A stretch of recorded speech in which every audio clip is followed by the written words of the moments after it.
Good afternoon, everyone. Again, back with a star-studded panel. Just let me give you a short introduction about myself again, and then I'll let the panel introduce themselves a little bit. I'm Saikat. I'm the Vice President of Strategy and Mergers and Acquisitions for Nazara Technologies. We are the only publicly traded gaming and esports company in India today with consumer-facing IPs and portfolios in esports, ad tech, sports media, and gaming, of course. Over to you, Gaurav. Maybe you can start with a short introduction. Sure. Thank you so much, Saikat. My name is Gaurav. I work at a company called Gamezop. Gamezop is a B2B gaming company. What we do is we provide games to apps and websites that you guys use. You'll find that in products like Amazon or Snapchat or OTT platforms like Tata Play, Binge, and a ton of other products, there's a gaming section.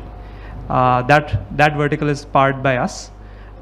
So what we do is we try and take our games to products that you guys already use, such that games can seamlessly be integrated inside non-gaming products. Good afternoon, everyone. My name is Paavan, Nanda. I am from Winzo. Winzo is India's largest social gaming platform. We have about 18 crore users. It's a single application on which we partner with about 100 gaming companies, integrated their games such that users can play all of them from a single application. We are about 6 years old, have grown really fast. Recently also gone live in Brazil. 2 years back, we also earmarked about a $50 million fund from which we are actively investing in young and budding entrepreneurs like yourself. Consider us as a company which could be useful, of course, from a gaming fund perspective, like I just mentioned, or from a game publishing standpoint, like I said, we have about 100 plus games all integrated on a single platform. So somebody who can help you accelerate monetization for your games. Thank you. Hi guys, my name is Kabir. I run a studio called Invrse Digital. Talking about college from the previous session, I'm actually someone who doesn't come from this background at all. I used to be an architect and a landscape architect in a previous life. Wasted all my parents' money in that college 7-year education. But then eventually taught myself how to work with game engines and create games. And today I'm in the process of actually releasing my own first game, which is going to be Invrse Cricket, which is a virtual reality cricket game.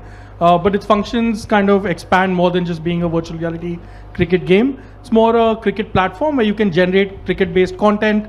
You can do analytics and stuff like that. Yeah. Hi folks, I'm Nitesh. I'm Vice President Corporate Development for MPL. All of you must be knowing what MPL does. I'll just add one thing which is contrary to popular belief, that MPL is not just a real money gaming platform. We also have our free-to-play gaming studio based out of Europe named GameDuel, which creates games for the European market, other than what MPL does in India and US market. And we also invest heavily in free-to-play segment, specifically in core and mid-core games. We have a portfolio company named Mayhem Studios, which is creating a battle royale game named Underworld Gang Wars, which will be out soon for the larger public. Thank you. All right. With the introductions done, the idea for this panel is to demystify some of the aspects with regard to fundraising as a process. I know a couple of game developers today are probably looking for investments in general. So we would try to iron out what does an investment process look like. But let me start with Paavan, you as to what are some of the trends that you are seeing in 2024 from a funding and investments journey versus 2023, and why, or what are some of the aspects that you feel you're optimistic about going into 2024? So there are two ways to look at this trend. One is, let's be a little specific to gaming. I think year on year, gaming is only taking off for the better, right? I mean, back in the day in 2018, when we decided to start off Winzo, there were hardly any investors who were understanding gaming, who had a belief in gaming could be big. Of course, they saw a bunch of stories, both on private side as well as public side. And over the last 2 years, there are so many VCs who have dedicated gaming practices now. There are, of course, specialist gaming funds like Lumica has gone live. And of course, companies like Winzo who have also launched their own fund. So at this point of time, there is enough and more dry powder in the market.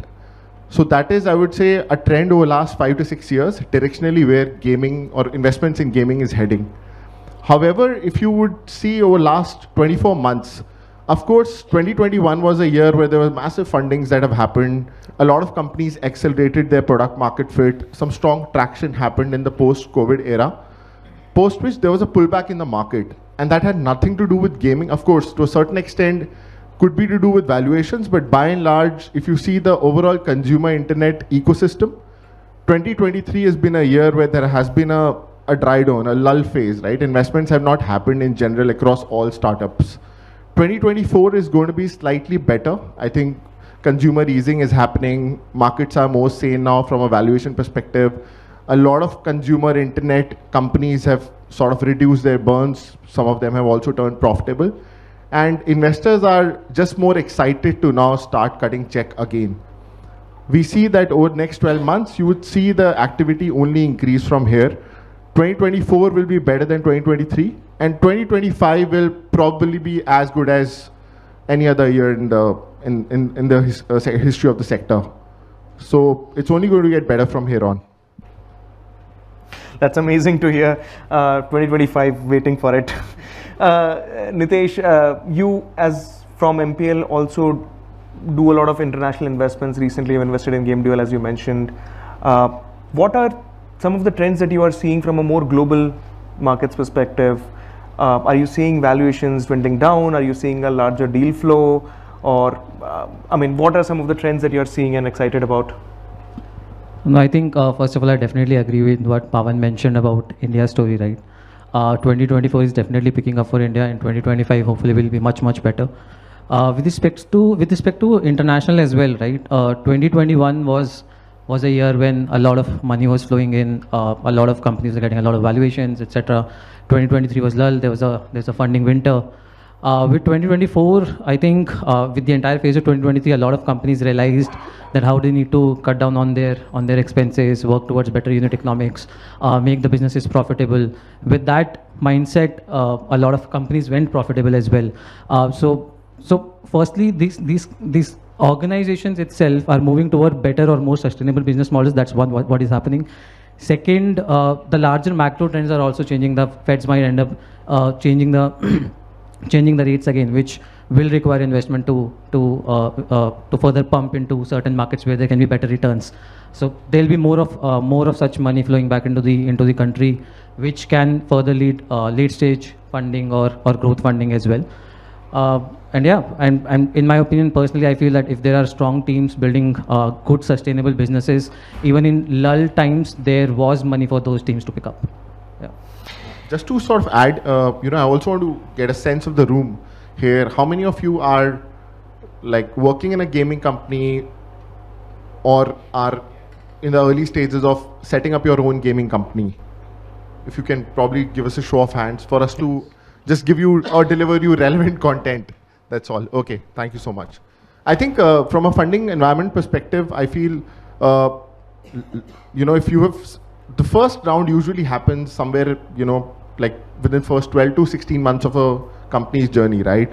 You first assemble your founding team, then you assemble the concept on which you want to work out, convert a paper plan into maybe a very basic PMF or a prototype, not a PMF, sorry. I think anybody who has started their company in last 6 to 12 months, or even who want to start their company over next 2 to 3 months, will definitely be able to secure the first round of funding over next 12 to 15 months. I think the market is going to be great by the time you'll be ready with your prototype. So from a macro perspective, from a funding perspective, starting off a gaming company right at this juncture is probably a great timing. And I think Nitesh was also referring somewhat to that. That's a great segue actually to sort of jump into what are some of the major funding sources. Maybe we can start with you, Gaurav, and eventually we'll jump to the two other founders present in our panel today. So maybe Gaurav, what are some of your inputs on? Sure. So let me talk about two things: the sources of funding and the kind of rounds that we see. Right. I think if you want to start a company, one of the things that you guys should do is, all of us say that, okay, we have this great idea and we have assembled a group of friends who want to work on something very interesting. That's great. But have at least, I would say, 6 to 8 months worth of savings in your bank account, either from a previous job, or if your parents are willing to invest a little bit of money. My friend's parents were, right? And hence he could blow a little bit of it. But if your parents are willing to give you a little bit of money, if you haven't done a formal job, etc., have that. When you have the comfort of being able to pay your bills, being able to, buy yourselves food, buy laptops for your team members, if you're required to travel from one city to the other to meet somebody important, you should have that much amount of money, right? This isn't startup capital, but this is personal capital that one must have at the time of looking to begin something.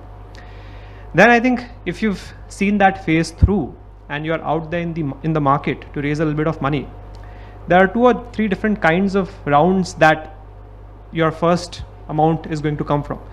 It could be an accelerator round. If we talk about our company, Gamezop, we were accelerated at GSF. It's a pan-India accelerator that incubates some companies. You could also raise an angel round, because like Paavan mentioned, right, when you're looking to raise money initially, you may not have much to show. It's really the team and a prototype in some cases an idea on a paper. This applies for gaming as well as non-gaming companies. In that case, it's unlikely, unless you've been a serial entrepreneur and you've had great successes in the past, it's unlikely that a VC fund is going to invest in you. But you could turn to some angels who may write check sizes between 10 lakhs, 15 lakhs, 20 lakhs, right up to, some angels may do up to 50 lakh worth of check size. So you bring together a pool of angels, individual investors, who could be a part of your first round. In some cases, it could be a combination of you joining an accelerator and some angels deciding to support that accelerator round, and you could end up doing a round together. The third source of initial funding could be what we call a seed round, right? A seed round is slightly different from an angel round. Sure, in a seed round, you could also have participation from angels, but generally there's an institutional investor. By institutional investor, we mean either a company, a strategic investor, a VC fund. This is slightly unlikely to be your first check, unless, like I said, you have had successes in your previous life as an entrepreneur, right? So these could be the first sources of funding. Either you accelerate at an accelerator of reputation. There are some government accelerators also, I think, that are coming up now. Or you're able to lure in a group of angels who believe in your idea, or basis some previous success that you may have had in your past life, or the years of experience that you may have had in a corporate sector. You could also turn to a VC fund to raise what's called a seed round. These may be the sources of initial funding. Maybe Paavan, we can jump to some of your previous experiences with regard to fundraising, from the first check to the $100 million journey. I mean, that's an awesome number for any founder to sort of aim for. Sure. By the way, Gaurav, kudos for bringing out that point, right? I mean, it's a very big disclaimer, guys. If you are ever starting off your journey as an entrepreneur, please have at least 12 months of reserve, and make a plan. It's not just reserve ki how much money you would require to sustain, but also probably if you need to, maybe take up an office space, bunch of laptops, internet connection, maybe two junior interns, all of that should be factored in, and make a 12-month plan, because it takes, give or take at least 12 months to get your first check-in, right? Talking about our journey, so we actually started off somewhere around 2017, mid of 2017, and our first round got closed from Kalari in April 2018. So again, roughly 10 to 12 months it took us. Of course, we spoke to, I would say, about 40, 50 investors, if not more. Accelerators, angel investors, early stage funds, and the sector was not ready, right? I mean, most of the folks used to believe that gaming is a hit or miss business, right? And it's like only 1% success rate, and it's not like my personal background or my co-founder's background is actually gaming. Just to quickly maybe take a detour, I have, before Winzo, I've never worked in any gaming company. I've never, of course, has anything to do with gaming until I started off Winzo. Before that, I co-founded this company called Zostel, right? Which was like a backpacker hostel chain, something very, very different from gaming, right? So you need to really, when you have those first 12 months, you need to really accelerate your iteration. You need to accelerate your cadence to quickly reach a prototype that you can start demonstrating people, taking their feedback, probably start, quietly marketing it, getting even 10 installs, 20 installs, and, speaking to them, and figuring out what needs to be tweaked. That's the journey for first 2 years of any gaming company, right? You need to take as many experiments as possible in the cheapest way possible, right? You cannot wait for an ultimate product market fit that will, that will suddenly arrive and then you will go about, showing it to the investors. It has to be an iterative process. You of course need to do a certain amount of screening as well. You cannot just reach out to an investor once every month, right? That person will get fatigued. Everybody gets fatigued, right? So you need to really figure out folks who you think are your high priority folks, whom you probably reach out once every 4 months. There'll be certain folks who would like to keep really close to your, dev cadence, with whom you can on a regular basis just, seek feedback. So you need to classify your initial investors in that manner and eventually arrive a prototype or a product market fit that could be fundable, investable, by an early stage. We raised about $500,000 in our first round. And then it took us another, of course, 1.5 years to close our next round, which was about a $4 million round. This happened somewhere around mid of 2019. After that, for 2 subsequent years, we first raised about $16 million and then raised about $65 million back in 2022. But I want to highlight that gaming is such a beautiful industry. It's such a beautiful space that it does not require a lot of capital. Contrary to ourselves, for example, we have raised cumulatively $100 million.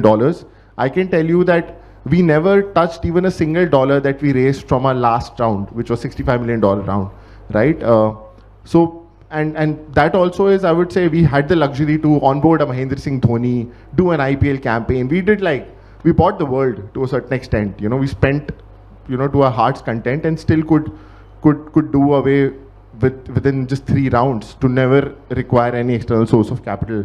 I think any gaming entrepreneur should really focus on how I'm going to reach a product market fit, an ROS positive journey, ROAS positive journey, and eventually, being able to take off in a manner that nobody can ask me, what is your runway, right?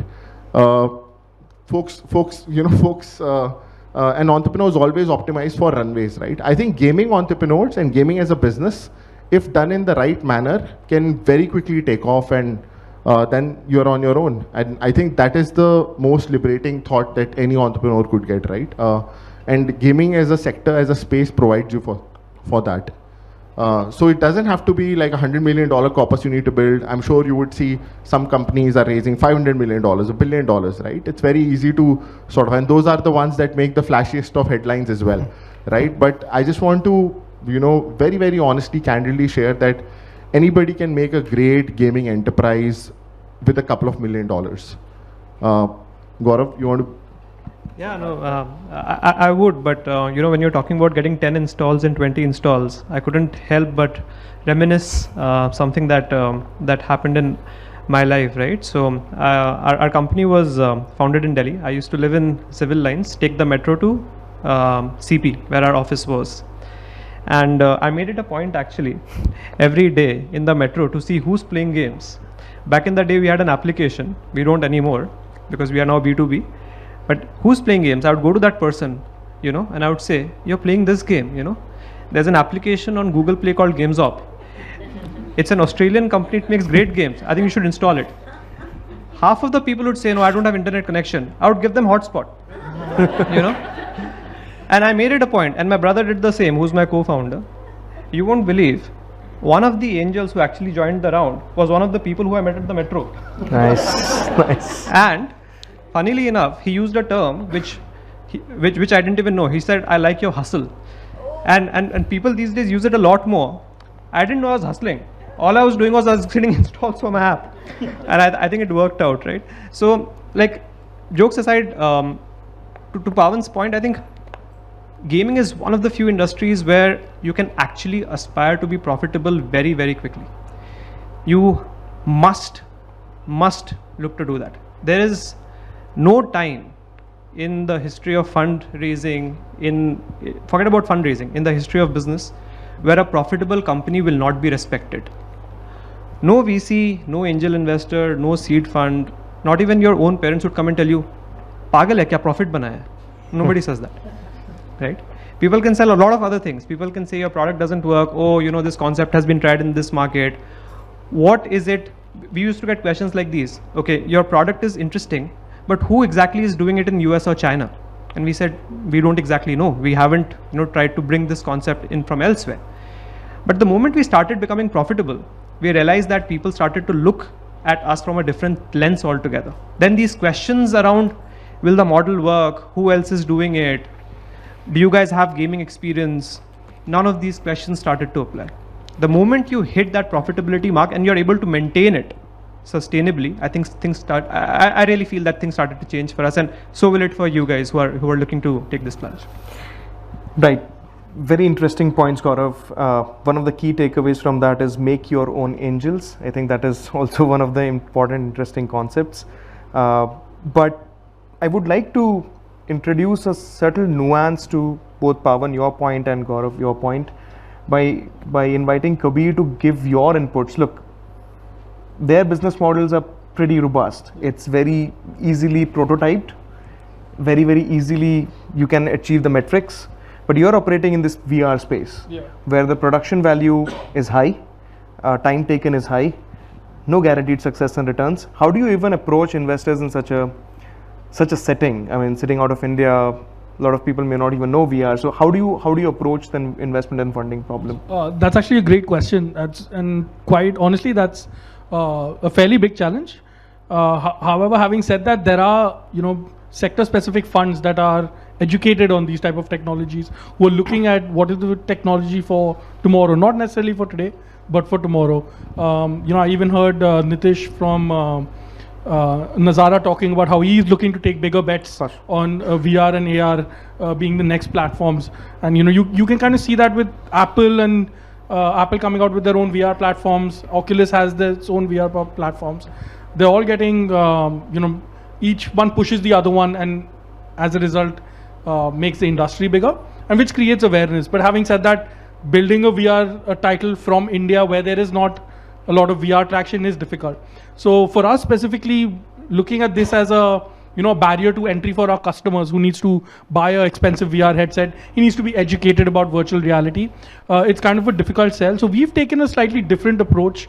Whereas normally in a gaming you have a direct to consumer model where you sell your game on some sort of app store or storefront and people can buy it at home. But here, since we have that barrier to entry which is so high, we are actually taking the game to the people. So we do a lot of activations, we do a lot of events where people come and play for free.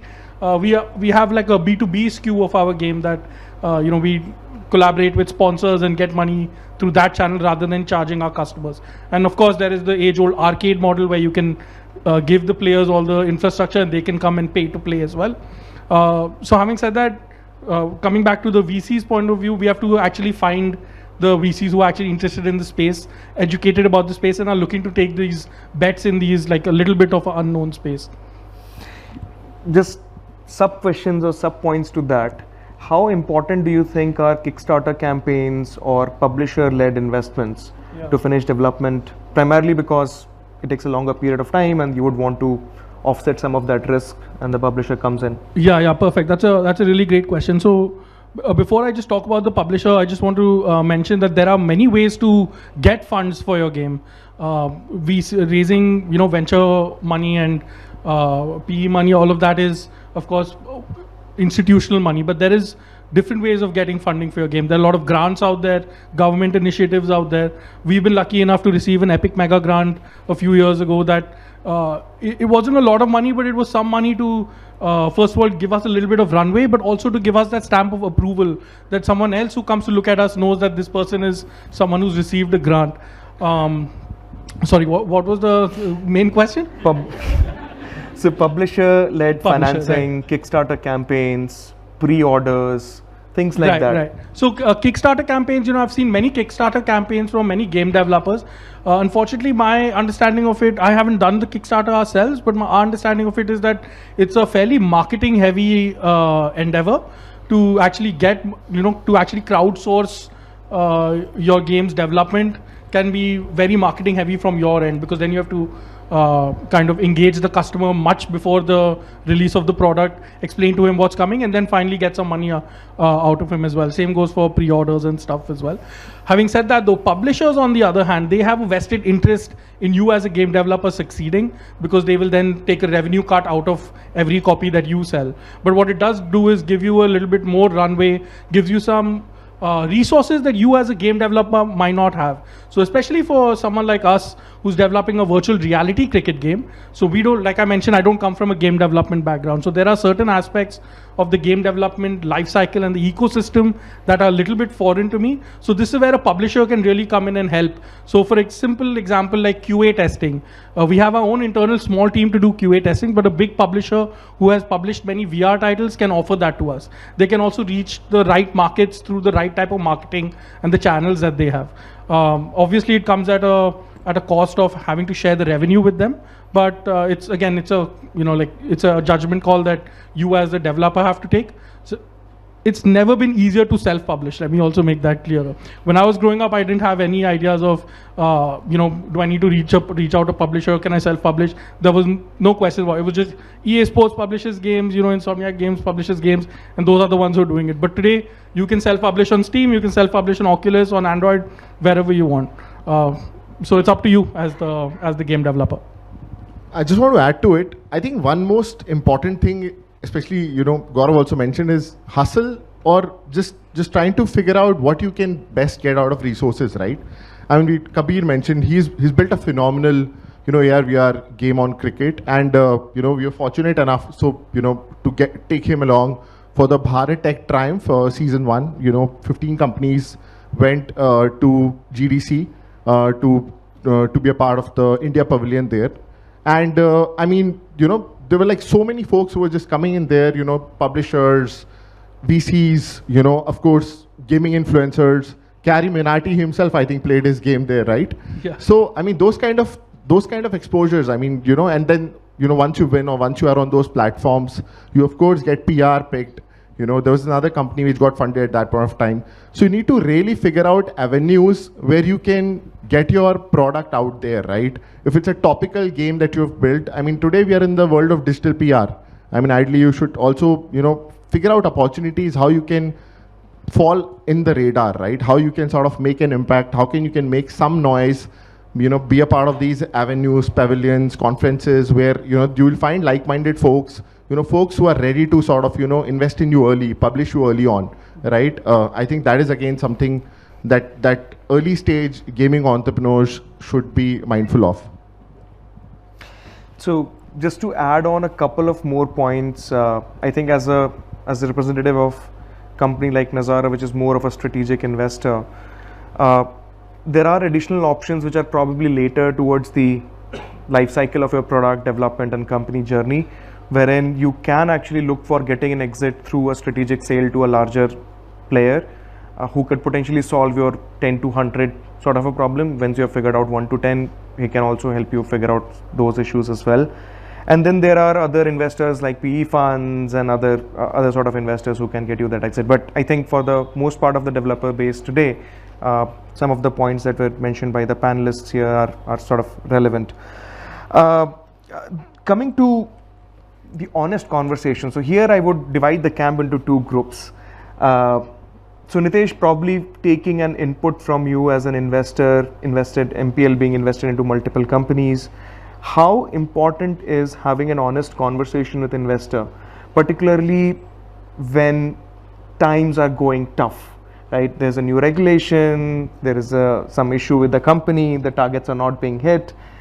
How important is that conversation according to you, and what are some of the initiatives that MPL as an investor takes to help the invested companies?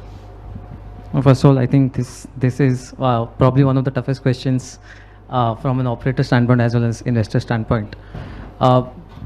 We at MPL, we essentially look at it this way: an investor portfolio relationship is a long-term relationship. It's not a one-way where you're just taking in the money and moving away with it.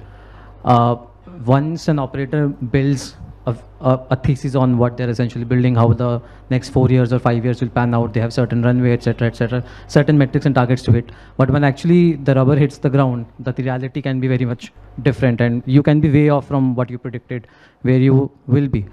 But as an investor, when you take that punt, you essentially first, yes, take a punt on the idea and the space they are building in, and also on the founder or on the team, that these guys are trying to figure out something. If not this, through some pivot, etc., they'll be able to figure out something or reach somewhere. So that relationship for the investor at times is much more important than just point in time on that number or the target which the portfolio company was supposed to hit. In that scenario, our honest recommendation to all our portfolio companies is be as transparent as possible, because there'll be certain areas where if you're only figuring out things which are challenging by yourself, there will be a lot of areas where we can also add value in solving those challenges. Also, figure out ways to help you extend the runway and bunch of other things where we can intervene. Yeah. Right, maybe Paavan, you can give some inputs as to some of the instances. I'm sure there are many. How important is honest conversation? So we need to understand that venture is a game of failures. I mean, 9 out of 10 things will fail. 9 out of 10 early stage investments fail. 9 out of 10 pilots fail. Experiments, product thoughts, features, everything fails. It's really that 1 out of 10 you need to get, right. And even VCs understand that, right? So if you're, let's say, raising capital and you've got an investor on board who's like, tell me only the good news, then the problem is with the investor and not you, right? I mean, as an entrepreneur, it's a very tough journey.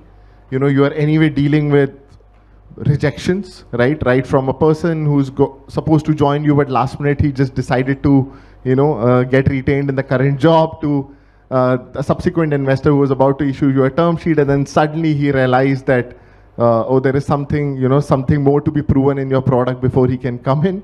So thesis was wrong. Thesis was wrong, right? so essentially everything is, in entrepreneur's life is really hard. And the last thing that, is advised, and, trust me, a lot of times, a lot of bright folks, most of the entrepreneurs are bright folks, right? They've topped schools, colleges, they've aced parents' expectations. So suddenly there is this psychological, habit of pleasing people, right? That I'm the good guy, I will always deliver good news, I'll always deliver a successful outcome. But entrepreneurship is very different, right? 9 out of 10 times, whatever you'll be doing, you'll be failing. So it's very important that when you are having an investor, you need to have that honest, candid relation. That 9 out of 10 times, I'm going to tell you that this did not work. Okay, sometimes I'll tell you this worked, and then we'll be happy about it, and we'll move on in our lives, right? And that's, the moment you have that relation, you will totally ease off all the burden, all the pressure, all the expectation pressure that will come onto you. And you will also set a very good culture within the team. Otherwise, the team could also have a similar kind of a problem, right? Where, my founder only wants to listen to the good things and not interested in learning, what's not working. And I mean, if you go a little deeper into, reading documentaries or even learning the journeys of any great enterprise, every enterprise sees at least 3 to 4 near-death experiences when the founder is like, boss, I think I'm over now. And unless you have seen those Winzo has seen at least 3 to 4, right? We, of course, there was a time when one of the existing investors, turned hostile, and they had a significant amount of rights on the company. To, COVID came and our term sheet got, snatched out of our hands at the last minute, and we had like runway of days, not weeks. And of course, last year some regulatory changes also happened. Again, a near-death experience for the entire sector. So, and we know that at least 2 or 3 more near-death experiences will come in next 3 to 4 years. So next time something like that happens, we're like, okay, we have spotted you, and we know how we need to deal with it. So that is at least our philosophy of building Winzo, and in general, I think that's how venture should be treated. Maybe Kabir will take your inputs on this as well. Yeah, I think, so we are actually in the process of talking to investors to raise money. We haven't raised money yet. So I can't speak too much about what the relationship might be because I'm looking to foster and learn from you guys here as well. But I would like to just give a piece of advice to all the other game developers out here. This has been mentioned multiple times while we've been sitting up here, that every one of you who's making your own game is an entrepreneur. This is not something that they get to know immediately. I myself didn't know that I'm an entrepreneur. Lot of times, us as game developers, the profile of a game developer is a person who's sitting by his computer for 12 hours a day and creating something. You're a builder, you're a creative person. In some cases, you're very technical. You're coding all the time, but you're essentially still creating. What we often forget is that of course we're building a product and building a game, but we're also building a business. And what the venture capitalists and the investors are actually going to invest in is the business and invest in you as the founder and the team that you create, not necessarily in the one game or the product that you create. And this is something that gets lost on a lot of people who are making games. They get so siloed into just creating their own product that they're not really thinking about what's next. And this is where your team will come into play. So I highly encourage everyone to look around, like find yourself the right support system, find yourself the right type of founding team, the right type of co-founder, potentially even someone who doesn't come from the gaming space but more comes from the finance space, because at the end of the day you are going to be running a business, and that is going to need to churn out revenues. All right, thanks. So the next section is a rapid fire, flash fire sort of a round. I'll put in a short question and expect a very short 2-3 words, probably 5-word answers.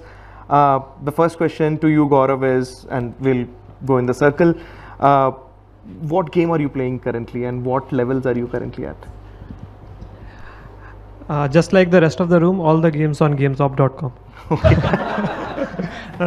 But the one that I'm really enjoying on Gamezop is this game called Kingdom Fight. We bought it from an Italian developer.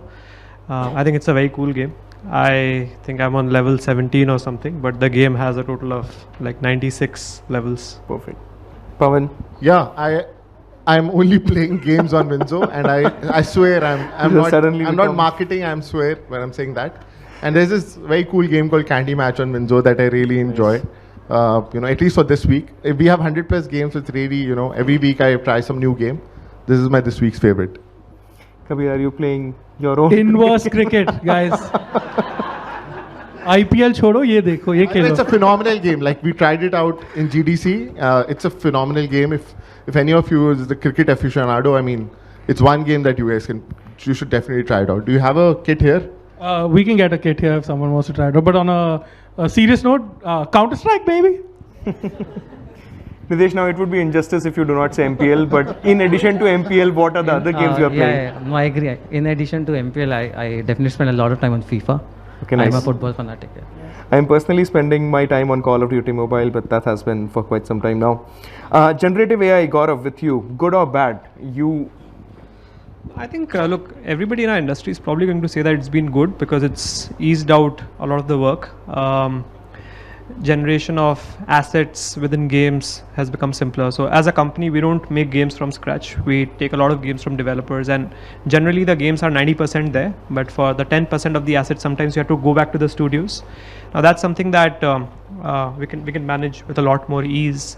In general, also, I would think that some of the AI models are pretty powerful, not just generative AI, but AI models are pretty powerful, and a lot of the writing of the code of the game can happen there, at least important aspects of it. So I would say it's a yes from me. Paavan? Yes, on things like, for example, we are now implementing Copilot in-house, so that is really saving a lot of dev efficiency. I think a lot of creatives can get changed very fast, so creative process, still even video. I think we are also using it because we are a multilingual platform with 12+ languages, so there we are trying to train it for customer related interactions. Bad, because I'll give you an example, right? My co-founder is sitting right there and she knows what I'm going to say. So I think day before yesterday, we dropped her, we dropped somebody a mail in our company, a very one-line feedback, please, manage your timings, you consistently arriving late, whatever. And that person she sent like a very long email, and I mean it was like a Shakespearean essay of sorts, and and we know that this person cannot write this kind of an email. And now that person has like just whatever pulled it out and sent it to us, and now it's our responsibility to read that whole gibberish, then go and speak to her that why are you doing that's like Paavan, disrespectful at many levels. Maybe use GenAI to summarize it and parse it. So it's not bad. Maybe use GenAI more. Kabir.